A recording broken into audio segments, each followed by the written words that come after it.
इतनी बड़ी संख्या बल रहेगी और देश के हर हिस्से से लोग आएंगे, एक दूसरे को समझेंगे, आंदोलन का महत्व समझेंगे, आंदोलन का उद्देश्य समझेंगे और आंदोलन की आगे की जो रणनीति है उस पर चर्चा होगी कि किस तरीके से हम गांव शहर जाकर लोगों को कन्वेंस करें, लोगों को एकजुट करें और सरकार को विवश करें कि सरकार हमारी जो मांगे हैं उनको मानने के लिए मजबूर हो जाए और कल का दिन इतिहास के अक्षरों में लिखा जाएगा और किसानों की जीत में जो आगामी जो आंदोलन के लिए जो हम लोगों का पिछले 1 साल से संघर्ष चल रहा है तो इसमें मील का पत्थर साबित होने वाला है। देखिए ऐसा है, समय समय पे रणनीतियां बदलनी पड़ती हैं।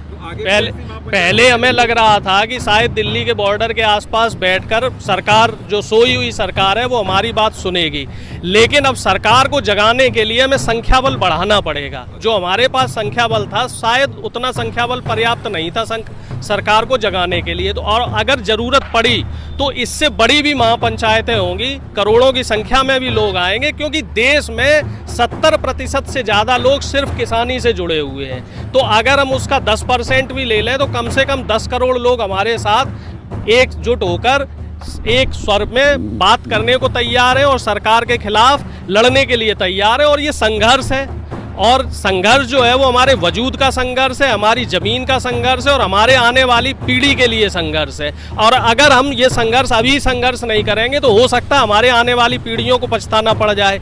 जिस तरीके से ऑस्ट्रेलिया में और अमेरिका में जो ये कानून लगे हैं और वहाँ की किसानी बिल्कुल तबाह हो चुकी है।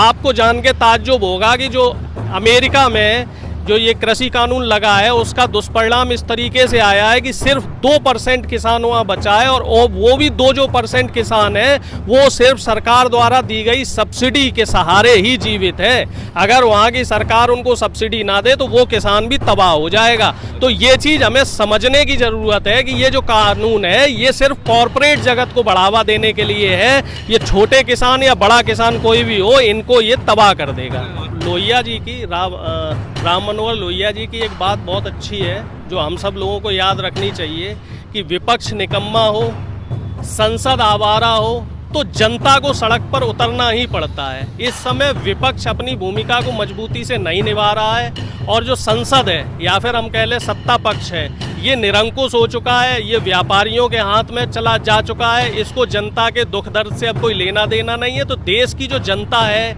किसान है, मजदूर है, इसके पास सड़क पर उतरने के अलावा, आंदोलन करने के अलावा, सरकार का विरोध करने के अलावा और कोई दूसरा रास्ता नहीं बचा है। किसान तो किसान, देश का युवा तबाह है। सोमवार को लखनऊ में एक बहुत बड़ा प्रदर्शन होने वाला है, एक बहुत बड़ा आंदोलन होने वाला है जिसमें उत्तर प्रदेश का सारा युवा पहुंचेगा। उत्तर प्रदेश में भी 69,000 शिक्षक भर्तियों में घोटाला हुआ है, एसएससी भर्ती घोटाले, उस पे भी आंदोलन समय समय पे होते रहे हैं। तो ये जो दौर है मुझे लग रहा है ये समय ऐसा समय हो गया है कि आंदोलन का समय चल रहा है। और दुख की बात यह है कि सरकार अभी भी सोई हुई है। हताशा तब आती है जब संख्या बल घटता है। संख्या बल बढ़ रहा है, आंदोलन बढ़ रहा है, आंदोलन में मजबूती बढ़ रही है, लोगों का उत्साह बढ़ रहा है। आप देखिए आज आपने भी लोगों से बात की होगी, बंगाल से लेके बिहार से लेके देश के तमाम हिस्से पे यहाँ गाजीपुर बॉर्डर में लोग आए हुए हैं और किसी के भी उत्साह में कोई कमी नहीं है। चाहे वो बच्चा हो या वृद्ध हो, हर किसी का उत्साह दोगुना चौगुना हो चुका और सभी पूरी तरीके से आश्वस्त हैं कि हम अपनी मांगों को पूरा करवा के ही यहाँ से हटेंगे।